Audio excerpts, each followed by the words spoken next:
Olá, pessoal! Tudo bem com vocês? Eu espero que todo mundo esteja bem. Vamos lá para a nossa aula de nutrição aplicada em enfermagem, nossa aula de número 9. Vamos, que a gente tem muita coisa para ver. Espero que vocês tenham estado bem nesses últimos dias aí e vamos embora que a gente tem conteúdo para o dia de hoje, hein? Então, o que nós vamos aprender nessa aula de hoje? O que a gente vai ver e qual que é o objetivo dessa nossa aula, então? A gente vai ver mais uma parte da nutrição nas principais patologias, tá? A gente já viu na última aula, nós tivemos já essa aula e agora a gente vai ver novamente, né, mais algumas patologias, a relação com a nutrição. Então a gente vai ver um pouquinho dos distúrbios gastrointestinais, sobre o câncer e a doença renal, então. Tá, aí eu faço uma pergunta para vocês, né? Para vocês pararem, refletirem, tentarem entender, tentar buscar quais que são os distúrbios gastrointestinais. Quando a gente fala em distúrbio gastrointestinal, o que vocês imaginam, né? Qual que é o distúrbio que vem até a cabeça de vocês? Conseguem imaginar alguma coisa? Não conseguem? O que vem na cabeça de vocês? Sim, não? Vem alguma coisa? Então, nos gastrointestinais. Então, quando a gente fala em gastrointestinal, a gente está falando basicamente da parte gástrica ali, né? Lembrando de anatomia, né? Fisiologia, então a parte gastrointestinal tem relação com o intestino, com o estômago. E as patologias que estão associadas a isso, nós temos o quê? A gastrite, refluxo gastroesofágico, a intolerância à lactose, alergia à proteína do leite de vaca, intolerância ao glúten, alergia ao glúten, a síndrome do intestino irritável, constipação também é outro problema que acomete ali a parte gastrointestinal. Então, algum desses problemas. E a gente vai ver eles na aula de hoje, perfeito? Então, quando a gente fala em gastrite, galera, o que a gente está falando? Essa perturba muita gente mesmo. Inclusive, eu tenho gastrite. Então, é algo que está ali incomodando mesmo. Então, ela é uma inflamação, né, na parte da mucosa interna do nosso estômago, que ela vai provocar o quê? Uma dor intensa, azia, queimação, perda do apetite, náusea, vômito também podem ser sintomas da gastrite, né? Então, aqui a gente tem uma figura numa endoscopia, por exemplo. Normal, né, o estômago ali. Então, aqui a gente vê o tubo digestivo, tá normal. Quando a gente tem a gastrite, né, que é essa inflamação da mucosa interna do estômago, a gente tem aqui um tubo digestivo inflamado, né? A gente vê ele tá diferente, então a gente já consegue identificar por uma endoscopia que ele tem presença de gastrite. Então ela pode ter diferentes causas, motivos que vão levar a gastrite. Então, o que é importante a gente destacar quando a gente fala em gastrite? O uso prolongado do ácido acetilsalicílico e de anti-inflamatórios, né? Então, tem pessoas que têm costume de fazer uso rotineiro de anti-inflamatório, isso também é prejudicial para a nossa mucosa do estômago, né? Consumo de bebidas alcoólicas, porque a gente sabe que o álcool é algo muito forte, então vai lesionando a mucosa do estômago. Gastrite autoimune, onde a doença ocorre quando o sistema imune ele produz anticorpos que agridem e destroem as células gástricas do próprio organismo. Tabagismo e a infecção pela bactéria Helicobacter pylori, né? A nossa H. pylori que a gente fala. O nervosismo, o estresse, a ansiedade não causam a gastrite, tá, gente? Mas as situações elas podem fazer o quê? Provocar a produção do ácido e tornar o indivíduo mais sensível à ação desse ácido, né? Então, a tensão também pode provocar sintomas semelhantes aos de gastrite, sem que esteja, por exemplo, menor sinal de alguma alteração patológica, né, na mucosa estomacal. Então, esse quadro vai receber um nome chamado de dispepsia funcional, no caso, ok? Quais são as orientações nutricionais para o paciente com gastrite que a gente vai ter, né? Respeitar os horários das refeições, preferir pequenas refeições ao longo do dia, né, do que fazer uma grande refeição depois de horas de jejum. Então a pessoa tá, sei lá, 20 horas em jejum, vai lá comer e se acaba comendo. Come um boi que nem diz outro. Não dá certo isso. Então mastigar bem os alimentos, porque a gente sabe que a digestão vai iniciar lá na nossa boca, com nós desmanchando e triturando os alimentos. Dá preferência a frutas menos ácidas, verduras, carnes magras. Então aqui um erro meu, quando eu fui morar sozinha para estudar, lá no passado, que já faz tempo isso, né? eu comecei a comer abacaxi todo dia. Porque eu pensei, é fácil, né? Piquei todo o abacaxi e ia comendo. Meu Deus do céu, quase morri, gente. Vocês não têm noção, porque o abacaxi é extremamente ácido, né? E começou a lesionar meu estômago aí, fez um escambau. Então, a gente tem que dar preferência a frutas menos ácidas. Evitar tomar analgésico, café, chimarrão, bebida alcoólica ou que contém cafeína, porque elas também agridem a mucosa do estômago. E seguir as orientações gerais de uma alimentação saudável, né? Que é o que a gente já veio trabalhando durante várias aulas sobre isso. E aí, quando a gente fala no refluxo gastroesofágico, né? Então, a doença do refluxo gastroesofágico, que é chamada de DRGE, popularmente conhecida como a tal da azia, ela é caracterizada pelo quê? Pelo retorno do conteúdo gástrico para o esôfago, né? Onde a mucosa ela não está preparada para receber substâncias ácidas e irritantes e que também pode alcançar a boca e pode provocar alterações dentárias ou atingir a laringe, os pulmões, né? Então, aqui a gente tem o funcionamento correto do estômago. E aqui nós temos o estômago com refluxo, por exemplo. Então, o estômago normal, o esfíncter está fechado aqui e nós temos o esôfago. Já no refluxo, o esfíncter ele fica aberto, que vai permitir o refluxo, o retorno aqui, né? E isso que é o que faz mal. E as causas do refluxo? Então, alterações no esfíncter, que vão estar separando o esôfago do estômago e que deveria funcionar como uma válvula para impedir o retorno dos alimentos. Outra causa pode ser o quê? Hérnia de hiato, que ela pode ser provocada pelo deslocamento da transição entre o esôfago e o estômago, que vai se projetar para dentro da cavidade torácica. A fragilidade das estruturas musculares existentes nessa região também. E como sintoma, o que a gente vai ter presente? Azia ou queimação, que vai se originar na boca do estômago, mas que ela pode atingir a garganta. Dor torácica intensa também, que pode ser confundida com a dor da angina ou do infarto do miocárdio. Uma tosse seca essa pessoa pode apresentar. E doenças pulmonares de repetição, como pneumonia, bronquite, asma, né? Então eu tinha uma técnica de enfermagem no hospital que todos os dias ela tinha uma tosse seca. Mas era uma tosse assim, ó, que não cessava de jeito nenhum, para vocês terem ideia. E ela sempre tinha uma azia, uma queimação na boca do estômago. E aí ela dizia, tô com azia e tossia. E foi bem ali na época do Covid. E a gente achava que era Covid, tinha certeza que ela tinha Covid. E investiga e vai atrás e faz teste, não era Covid, ela continuava com aquela tosse. Aí que a gente foi descobrir que ela tinha refluxo gastroesofágico, né? Mas pela tosse a gente nem imaginava que podia ser um refluxo. E daí, por meio disso, que a gente chegou nisso, né? E quais são as orientações nutricionais para esses pacientes, então? Evitar os alimentos e as bebidas, especialmente alcoólicas, que vão favorecer o retorno do conteúdo gástrico. Procurar perder peso é muito importante. Não se deitar logo após as refeições, né? Come, espera um pouquinho, fica ali de pé, vai fazer alguma coisa, o estômago começa a trabalhar, digerir o alimento, para depois, sim, dar aquela cesteada do almoço que a gente fala. Distribuir os alimentos em pequenas quantidades por várias refeições, né? Café da manhã, almoço, lanche da tarde, jantar. Fazer umas refeições mais leves, comer sem pressa, mastigar bem os alimentos, né? Aumentar a salivação com gomas de mascar ou balas mais duras, né? Porque a saliva ela também auxilia a aliviar a dor. Então, às vezes a gente tem mania de, vai comer rápido, tô com pressa, eu quero dar uma deitadinha depois de almoçar e tal. Não, gente, isso não funciona. Então, as orientações para o paciente com refluxo são essas. Belezinha? Aí nós chegamos em outra patologia, que seria a intolerância à lactose. Né? Então, o que é a intolerância à lactose? Hoje muita gente tem intolerância à lactose, né? Cada vez mais a gente consegue perceber que tem mais pessoas que são acometidas por esse problema. Então, a intolerância à lactose, ela é um nome que se dá à incapacidade parcial ou completa de digerir o açúcar, né? Que existe no leite, nos seus derivados. Então, ela ocorre quando o organismo ele não produz ou produz em quantidade insuficiente uma enzima digestiva chamada de lactase, tá? Que ela quebra e decompõe a lactose, ou seja, que é o nosso açúcar no leite.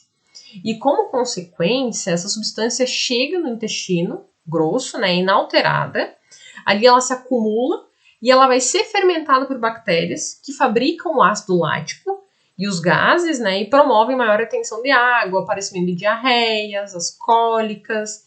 Então também, né, tá ali trabalhando isso. E os sintomas da intolerância à lactose são bem comuns, né?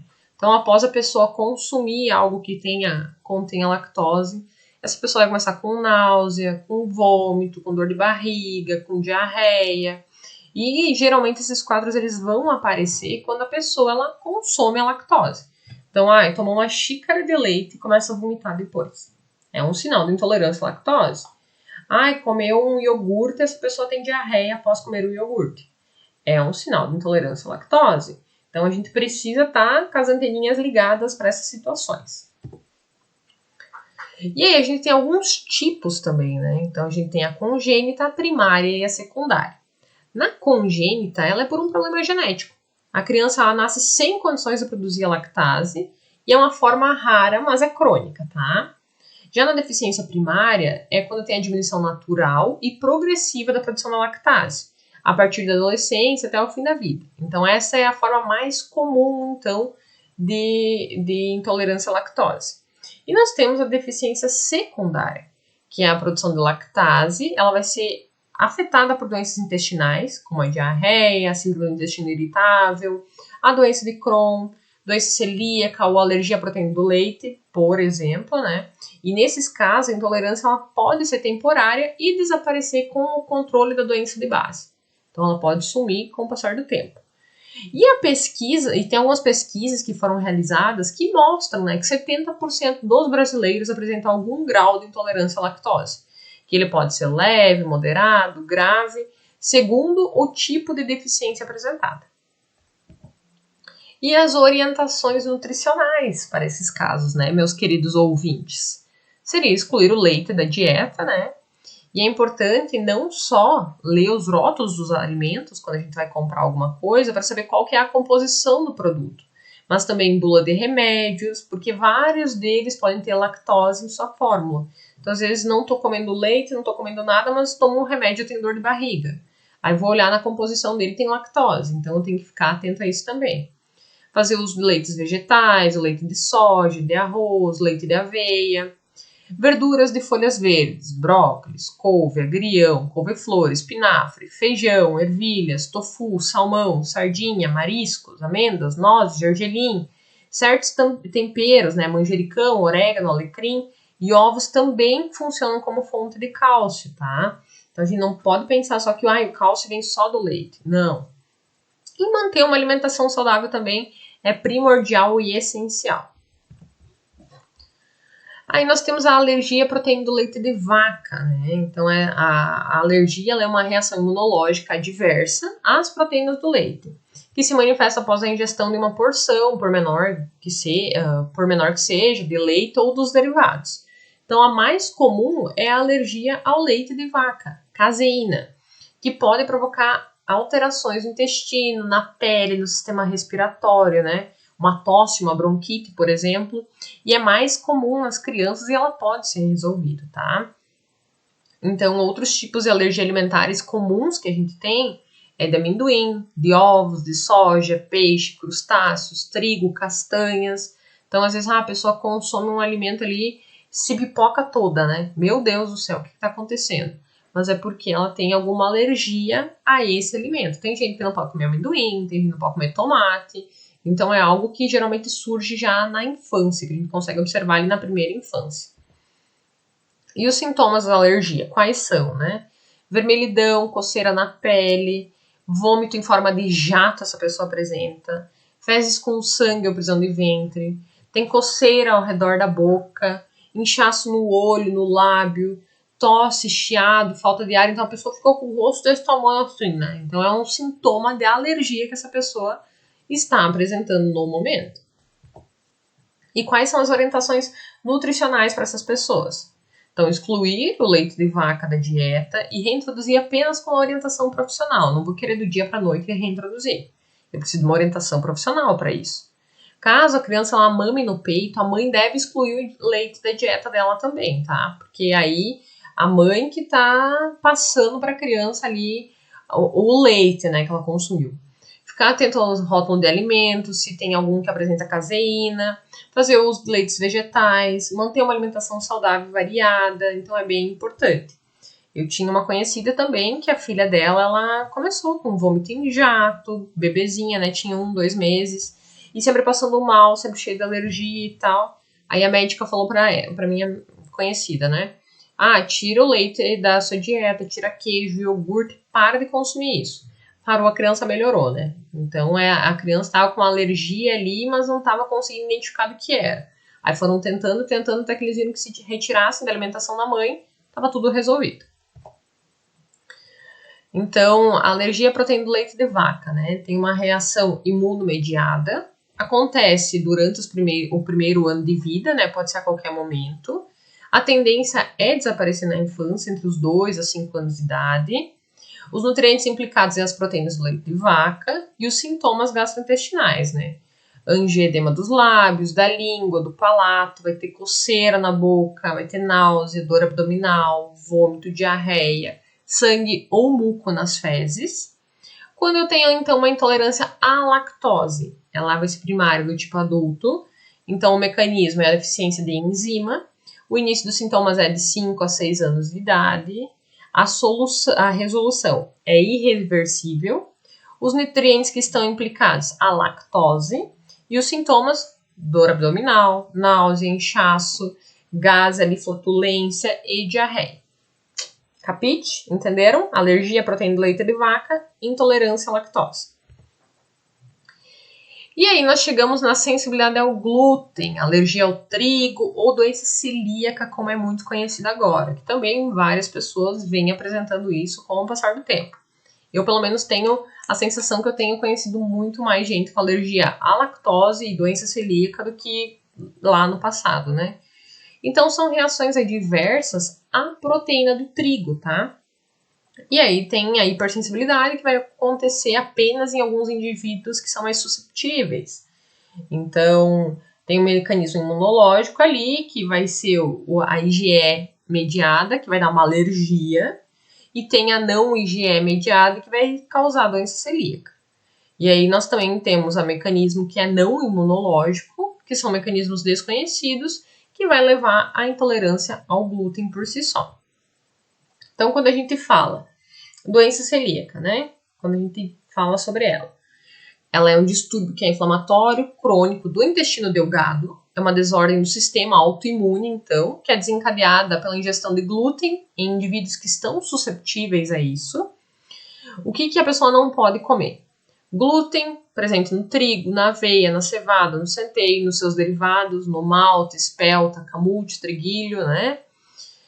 O grau de resposta, eles vão apresentar reação de quantidades mínimas de glúten e por isso eles têm que seguir rigorosamente, né, uma dieta isenta desses cereais, evitando danos ao organismo, né, e o aparecimento de outras doenças autoimunes por esse consumo.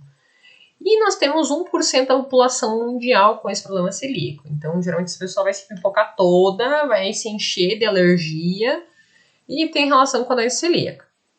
E quando a gente fala em sensibilidade ao glúten não celíaca, o que ela é? É uma forma de intolerância ao glúten quando a doença celíaca e a alergia do trigo foram excluídas, por exemplo. Então, também, elas não podem comer glúten, que está presente no trigo, na aveia, na cevada, no centeio, né? E o grau de resposta, a medicina ela ainda não tem uma resposta exata sobre a quantidade de glúten nos sensíveis, né? E podem exportar sem que represente danos ao organismo. Então, por enquanto, a recomendação é que os sensíveis também façam a rigorosa dieta sem o glúten. E o número de atingidos, ainda a gente não tem um estudo sobre as pessoas que possuem sensibilidade ao glúten não celíaco, e estima-se que 6% da população mundial tenha, né, essa sensibilidade ao glúten. Então, o glúten, né? Então, nós tivemos uma gastroenterologista, Vera Lúcia Stepanian, ela explica o que é a substância e o que essa intolerância vai causar. Então, o que ela é? O glúten, né? É a principal substância que está no trigo, no centeio, na cevada, no malte, na aveia. Então, esses grãos eles são geralmente utilizados nos alimentos, remédios, bebidas, nos cosméticos e alguns outros produtos. Então, para que serve o glúten? Ele vai conferir elasticidade, textura macia às massas. Então, as sem glúten têm a mesma cor, o mesmo gosto, mas a diferença é que elas não dão liga, parece, na massa, as que não têm glúten. E a doença celíaca ela foi reconhecida pelo SUS lá em 2009 e os pacientes eles podem fazer exames e o tratamento no SUS, né? De boa. Então, 2 milhões de brasileiros têm intolerância permanente ao glúten e 1 a cada 214 pessoas tem problema só na cidade de São Paulo. Então, é um número bem considerável se a gente parar para pensar. Então, os alimentos, né, ingredientes com glúten podem ser substituídos. Então, trigo, centeio, cevada, malta, aveia, farinha de trigo, a gente pode trocar pelo quê? Por batata, arroz, soja, farinha de milho, farinha de mandioca, fubá, polvilho, tapioca, né? E o tratamento? É indicado a exclusão total desses alimentos, seguir rigorosamente, então, pão, bolo, pizza, massa, salgadinho, uísque, vodka, cerveja, porque eles são derivados têm glúten na sua composição. Então, cerca de 30% dos pacientes eles desobedecem às recomendações e acabam consumindo esses alimentos proibidos. E os produtos sem glúten são entre 10 e 15% mais caros, né? Porque hoje a gente tem no mercado disponível, né, produtos sem glúten que a gente consegue comprar facilmente.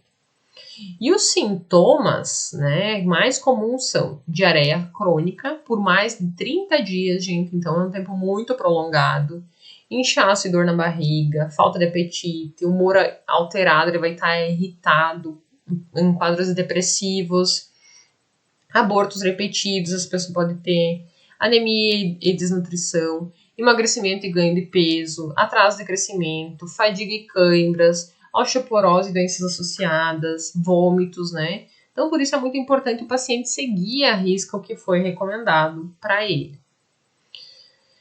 E aí, nós falamos do glúten, agora a gente chega na síndrome do intestino irritável.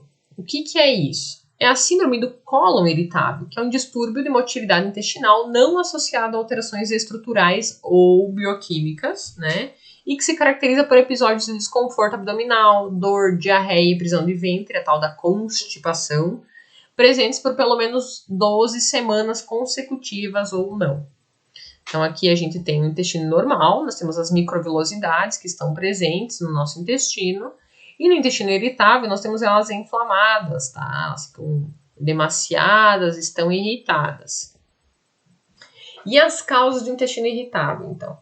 Motilidade anormal do intestino delgado durante o jejum, contrações exageradas depois da ingestão de alimentos gordurosos ou em resposta ao estresse, hipersensibilidade dos fatores, dos receptores nervosos da parede intestinal, a falta de oxigênio, distensão, conteúdo fecal, infecções e alterações psicológicas, nível elevado de neurotransmissores, como serotonina, por exemplo, no sangue ou no intestino grosso, infecções e processos inflamatórios e depressão e ansiedade. Então, o diagnóstico geralmente vai ser feito pelos sintomas, na ausências relevantes, né, verificados no exame físico, e na visualização direta do intestino através da colonoscopia, que é um exame que pode ser realizado. Então, ele deve ser bastante cuidadoso, porque algumas doenças mais graves podem ser confundidas com a síndrome do colo irritável, tá? E os principais sintomas do colo irritável, da síndrome, né? Desconforto abdominal, dor, cólica, pode ter alteração entre diarreia e prisão de ventre, pode ter uma flatulência exagerada, os gases ali, né? Sensação de esvaziamento incompleto do intestino, parece que nunca esvazia o intestino, sempre tem coisa ali para sair, né? E os sintomas eles podem piorar depois da ingestão de certos alimentos, como cafeína, álcool e comidas gordurosas. Ok, pessoal, e agora vamos para a constipação, aproveitando o gancho do intestino irritável. Então, ele é um distúrbio que é caracterizado pela dificuldade persistente para evacuar, né? As causas mais comuns são dietas pobres em fibra, pouca ingestão de líquidos, sedentarismo, consumo excessivo de proteína animal. Então, também, né, é algo bem desconfortável para o paciente, não conseguir ir no banheiro. Então, aqui nós temos as escalas de fezes de Bristol, né? Então, aqui nós temos vários tipos. Como que é as suas fezes? Você consegue imaginar, pensar, né? Então, nós temos a tipo 1, que são as fezes em bolinha, duras, separadas. Então, eles precisam fazer força para que essas fezes passem, né? Tem a tipo 2, são as fezes moldadas, mas duras e com bolas agrupadas, que podem se soltar. Então, é preciso também fazer força para essas fezes passarem. A tipo 3 são fezes moldadas em forma de salsicha e com algumas rachaduras na superfície. A 4, elas são moldadas, compridas em forma de salsicha e com superfície lisa. São fáceis de evacuar. A 5 não são moldadas em pedaços e moles, né? Fáceis de evacuar também. A 6, ela já está mais pastosa, semilíquida, com alguns pedaços moles misturados. E a 7 é líquido e sem pedaço sólido. Então, eu só vou considerar um quadro típico de constipação, né? Quando ocorrem 2 ou menos evacuações por semana e os esforços para evacuar é grande demais ou pouco produtivo. Então, a pessoa ela vai menos de 2 vezes por semana ao banheiro e ela se esforça muito, muito, muito, muito, muito. É constipação. Ela é uma pessoa constipada. Como evitar a constipação, né? Beber muita água. Então, a água, né, ela é essencial para o nosso organismo, gente. Não adianta dizer que não. Então, associada às fibras, ela vai formar um bolo fecal mais fácil de ser expulso quando a quantidade do líquido não é suficiente. Então, as fibras elas vão provocar o efeito contrário, causando prisão de ventre, tá? Comer frutas, legumes, verduras. Então, esses alimentos eles são ricos em fibras, né? Substâncias que não são digeridas pelo organismo. Então, eles vão acumular água e ajudar a formar um bolo fecal mais úmido e macio. Ok, chegamos no câncer, tá? Então, como que surge o câncer, né, galera? Então, é uma multiplicação que é descontrolada das células alteradas. E aí tem um acúmulo das células cancerosas e aí vai surgir o tumor. Então, quando a gente fala no câncer, a gente tem N tipos de cânceres, né? Em vários locais do corpo, seja intestino, seja estômago. Então, nós temos em vários locais. Mas aí a gente chega na parte da nutrição no tratamento do câncer. Então, o que eu tenho que atentar nisso, né? Eu vou manter o estado nutricional do paciente durante o tratamento, eu não posso deixar esse paciente desnutrir nem engordar demais. Eu tenho que lidar com possíveis sintomas que possam surgir durante o tratamento, que por conta da quimioterapia, né? Azia, náusea, vômito, diarreia, constipação, perda ou ganho de peso, perda do apetite. Suplementar quando necessário, hidratação e manter uma alimentação saudável. É a base de tudo, né? Para a nutrição relacionada ao câncer, então. E aí nós chegamos à doença renal crônica, né? Então a doença renal crônica, para quem não sabe, é uma alteração da função dos rins e das vias urinárias, por mais de 3 meses e pode acontecer também em crianças. Então a falta de cuidado com os órgãos pode levar à insuficiência do funcionamento que, quando grave, pode precisar de uma diálise ou do transplante. Então aqui a gente tem, né, os rins, os uréteres, a bexiga, né, aqui nós temos nosso rim. Então de 50 para 50 habitantes, né, para cada 100 mil é a prevalência de pacientes em diálise no país. Nós temos 100 mil pacientes em diálise. 31% dos pacientes em diálise são idosos de 65 a 81 anos. 70% dos pacientes em diálise descobrem a doença tardiamente. 2,2 bilhões de dólares são gastos em tratamentos dialíticos. 15% é a taxa de mortalidade de pacientes em diálise. 50% é a taxa de mortalidade por insuficiência renal aguda. 1 a cada 6 hipertensos terá doença renal. E a terceira causa de diálise no Brasil é a nefrite, que é a inflamação aí dos rins. Então, os rins, né, gente, eles controlam a pressão arterial, ele vai eliminar as toxinas e dejetos resultantes do corpo, como a ureia, a creatinina, o ácido úrico. Ele mantém o equilíbrio hídrico do organismo, eliminando o excesso de água, sal, eletrólito. Além de que ele evita o aparecimento de edemas e, por meio desse mecanismo, ele vai controlar a pressão arterial. Tá? Ele também produz hormônios importantes, como a eritropoetina, que vai participar na formação de glóbulos vermelhos, e a renina, que vai intervir na regulação da pressão arterial, e ativa a vitamina D, que é produzida na pele e metaboliza no fígado. A vitamina D ajuda na absorção de cálcio, tá? E aí nós temos as fases da doença renal crônica. Nós temos a fase 1, onde o rim ainda funciona bem, mas já tem algum sinal de lesão, que vai ter proteína na urina. Na fase 2, o rim ele tem uma leve diminuição no funcionamento, né? Então, é importante para o diagnóstico da doença renal crônica, porque é possível a gente conseguir prevenir as próximas fases. Então, por isso a importância de estar fazendo o exame anual, né? Fazer os exames, buscar fazer exames. A fase 3, o rim, ele perde a sua eficiência de maneira moderada e começa a dar os primeiros sinais da doença. Se ainda não começou, esse é o momento da pessoa iniciar o tratamento com o nefrologista, que é o médico que vai cuidar do rim do paciente. Na fase 4, o funcionamento renal já está bastante prejudicado e exige mais atenção e cuidados, tá, galera? E na fase 5, o rim não funciona mais e é quando deve-se iniciar a terapia renal substitutiva, né? Que seria diálise ou transplante renal. Mas aí, para isso, a pessoa vai entrar numa fila de espera, infelizmente, imensa.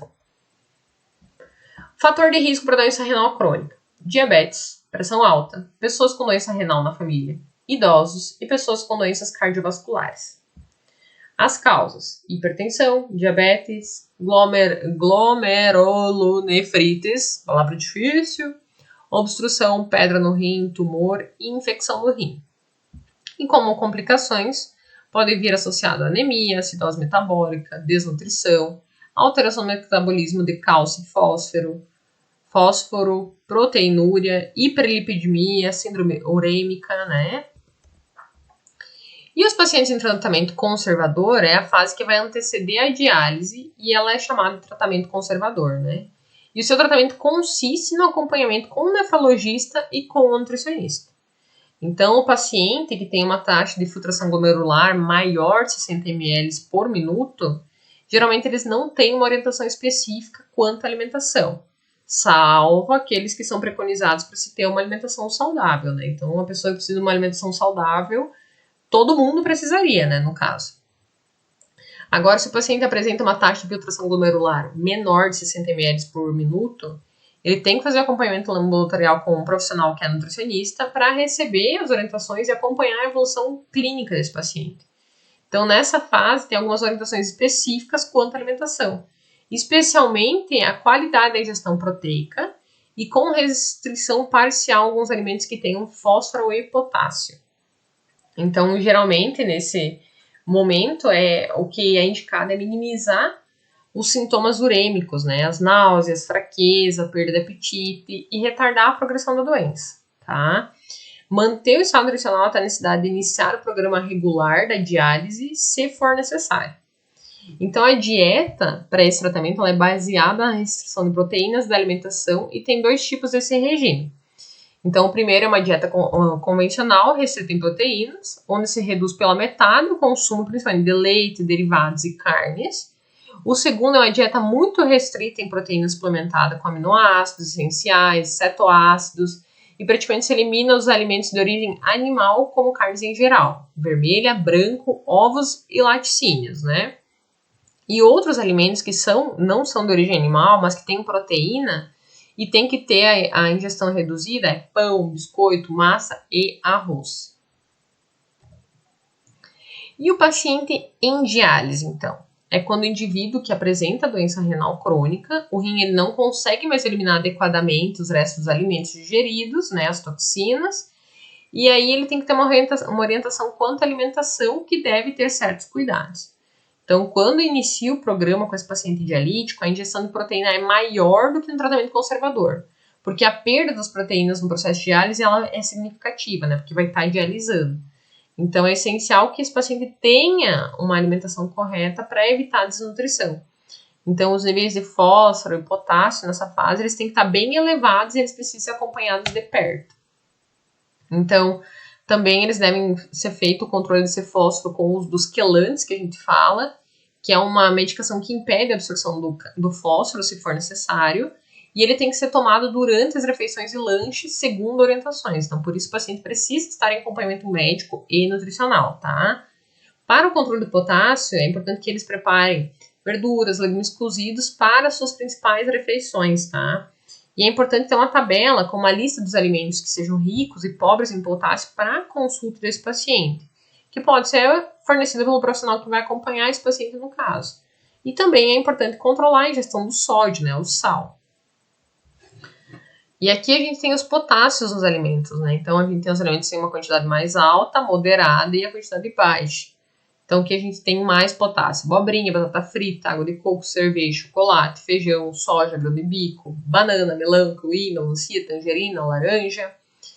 Na quantidade moderada: almeirão, lentilha, batata doce, batata baroa, mandioca, tomate, banana maçã, pera, manga, abacate, uva, figo, caqui, morango, jabuticaba, nozes, amendoim, castanha, milho, aveia, iogurte, ovo, leite, carnes e presunto. E na quantidade baixa é a maçã Fuji, abacaxi, pêssego, ameixa, alface, agrião, pepino, repolho, rabanete, beterraba cozida, cenoura cozida, espinafre, vagem, ervilha, couve, berinjela, abóbora, selga, pimentão, brócolis, couve-flor, chuchu, arroz, pão branco, macarrão, bolacha em recheio, margarina, óleos e azeite. É bastante alimentos, mas aqui vai de acordo com a quantidade que esse paciente precisa. Se é uma quantidade alta, se é uma quantidade baixa, se é uma moderada, mas isso é um profissional que vai estar fazendo acompanhamento que vai dizer, né, a quantidade que ele necessita. O fósforo, por sua vez, a gente encontra nas carnes em geral: peixe, frango, porco, boi, né? Tem um alto teor de fósforo nas sardinhas, em frutos do mar, nos miúdos, linguiça, salsicha, presunto, mortandela, salame, peito de peru, nos leites e derivados, nas oleaginosas, que é amendoim, castanha, noz, avelã, nos ovos, em grãos como feijão, ervilha, lentilha, grão de bico e soja. Refrigerantes à base de cola têm um alto teor de fósforo e as cervejas também, tá, pessoal? Então, a ingestão de líquidos nesse paciente também varia de acordo com a quantidade do volume urinário que esse paciente apresenta. Então, de um modo geral, a restrição de líquidos é de 500 ml somados ao volume urinário em 24 horas. Então, também o enfermeiro geralmente faz esse cálculo com o nutricionista, com o médico, para dizer como é que pode ser a ingesta hídrica desse paciente. Ele pode tomar tantos ml de água durante o dia, né? Porque até dialisar para retirar aquele líquido, para não encharcar esse paciente ainda. Beleza, pessoal? Falamos um montão, mas para nossa próxima aula que nós teremos a prova final da disciplina, né? Referente às nossas últimas 4 aulas. E aí vamos estudar a partir do estudo dirigido e, em caso de dúvidas, vocês entrem em contato comigo. Beleza, pessoal? Agradeço muito a paciência de todos vocês comigo até aqui. Espero que vocês tenham aprendido muito, que possam compartilhar, levar esse conhecimento para frente. Aguardo vocês numa próxima disciplina e nos vemos por aí. Até a próxima, pessoal. Tchau, tchau.